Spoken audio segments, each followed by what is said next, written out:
ओम साईं राम, हर हर महादेव। आज का रात्रि संदेश। इंसान के दुखी होने का सबसे बड़ा कारण होता है कि वो हमेशा उन्हीं वस्तुओं को याद करता है जो उसे जीवन में मिली नहीं। लेकिन जो ईश्वर ने बिना मांगे ही इतना कुछ दिया है उसके बारे में कभी ध्यान भी नहीं करता, उनकी कभी गिनती नहीं करता। लेकिन जो मिला नहीं उसके लिए हमेशा दुखी रहता है।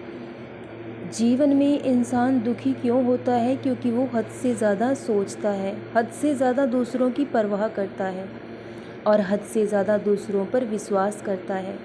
यही उसके दुख का सबसे बड़ा कारण है। जिस दिन आप दूसरों पर विश्वास करना कम कर देंगे, ऐसा नहीं कि हमें दूसरों पर विश्वास नहीं करना चाहिए, लेकिन हद से ज़्यादा विश्वास करना कभी कभी इंसान के दुख का सबसे बड़ा कारण बन जाता है। क्योंकि जैसे साफ और सुंदर हृदय के आप हो, आपको लगता है कि सामने वाला बिल्कुल वैसा ही है, लेकिन हर इंसान साफ और सुंदर हृदय का नहीं होता। हर किसी की सोच आपकी तरह अच्छी नहीं हो सकती। लोग आज अपने दुख से दुखी नहीं होते, बल्कि दूसरों के सुख से ज़्यादा दुखी होते हैं।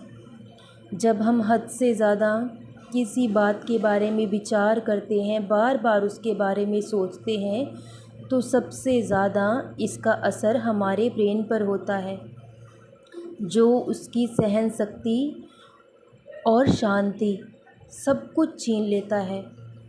और जब हमारे हृदय में, हमारे दिल में, हमारे दिमाग में हलचल मच जाती है, तब हम सबसे ज़्यादा दुखी होते हैं। अगर हम जीवन में इस नियम को अपनाएं कि जो है, जो हो रहा है, वो सब आपकी भलाई के लिए हो रहा है। जो भी आपके जीवन में घटित हो रहा है उसके पीछे कोई ना कोई कारण ज़रूर होता है। अगर आप किसी बात से दुखी हैं, किसी बात से परेशान हैं, तो या तो आप उसे पूरी तरह से बदलने की कोशिश करिए कि आप उसे अपने जीवन से ही निकाल कर बाहर कर दें, आज़ाद हो जाइए उस दुख से। लेकिन अगर आप ऐसा नहीं कर सकते तो धीरे धीरे स्वीकार करना शुरू कर दीजिए, क्योंकि जो भी ईश्वर हमारे लिए करते हैं वो उसमें हमारी कहीं ना कोई भलाई छुपी होती है। कभी कभी इंसान को जीवन में दुख उठाना पड़ता है, तकलीफ़ भी मिलती है, पीड़ा भी होती है, लेकिन ये दुख और पीड़ा सहने के बाद जो सुख आपको मिलेगा उसकी कभी आपने कल्पना भी नहीं की होगी। दुख हमारे जीवन में क्यों आते हैं? क्योंकि वो हमें सुख की अहमियत और उसके दर्जा, उन सब को बताने के लिए और उन सब का एहसास कराने के लिए आते हैं। अगर जीवन में दुख ना आए तो हम सुख की अहमियत को नहीं समझ सकते।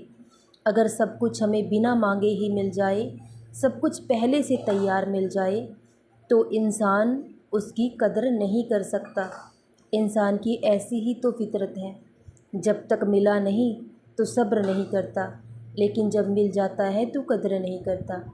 इसलिए अगर आज जीवन में कुछ गलत हो रहा है, कहीं कोई सज़ा मिल रही है, तो आप इस बात पर पूरा विचार कीजिए कि कहीं ना कोई गुनाह, कोई ना कोई गलती आपसे ज़रूर हुई है जिसकी ईश्वर आपको सज़ा दे रहे हैं।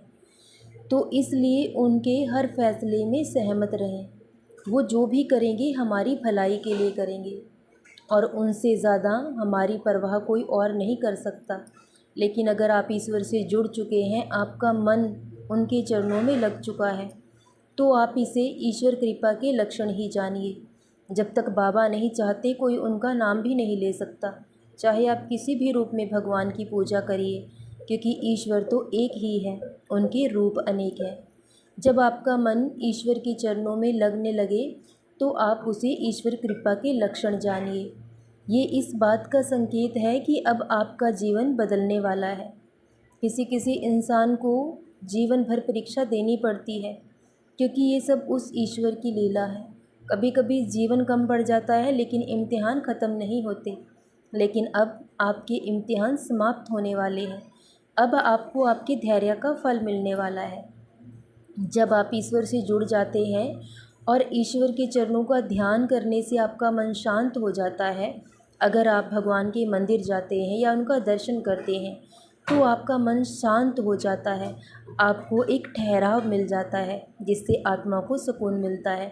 तो उसे ही अपना अंतिम और सुख का धाम जानिए, क्योंकि यही वो जगह है जहाँ से आपका जीवन बदलना शुरू हो जाएगा। और अब आपके जीवन में बदलाव शुरू हो चुका है। अब धीरे धीरे करके सब कुछ बदल जाएगा। जो जीवन में दुख आपने उठाया है, जो कुछ जीवन में खोया है, उससे कहीं गुना ज़्यादा आपको लौटाया जाएगा। जब कोई हमसे धोखा करता है, छल करता है और हमसे हमारा हक छीन लेता है, तो इंसान को कभी दुखी नहीं होना चाहिए, क्योंकि भगवान आपको उससे कहीं ज़्यादा लौटाते हैं। लेकिन दूसरों का हक और उनकी खुशी छीनने वाले जीवन में कभी खुश नहीं रह सकते। इसलिए अब आपके जीवन में बदलाव होगा, सब कुछ बदल जाएगा। अब आपके जीवन में सारी खुशियाँ एक एक करके लौटने लगी हैं। जो कुछ जीवन में खो गया है, जो कुछ बीत चुका है, वो अब कभी दोबारा जीवन में लौट कर नहीं आएगा, क्योंकि जो वक्त गुज़र गया है अब वो कभी नहीं आएगा। अब सिर्फ आपके साथ अच्छा होगा और कभी भी कोई भी दुख जीवन में नहीं आएगा। और अपने गुज़रे अतीत को खुद से दूर कर दो, क्योंकि वो गुज़र चुका है। अतीत के बारे में सोचने से अच्छा है कि उतना ही ईश्वर का चिंतन किया जाए और हर बात की चिंता करना छोड़ दो। सिर्फ़ और सिर्फ ईश्वर का चिंतन करो, क्योंकि अब उनका आशीर्वाद आपके साथ है और अब आपका कोई चाह कर भी कुछ नहीं बिगाड़ पाएगा। आपका जीवन पूरी तरह से बदल जाएगा। सदा खुश रहें, सदा जपते रहें। ओम साईं राम। हर हर महादेव। शुभ रात्रि मेरे बच्चों।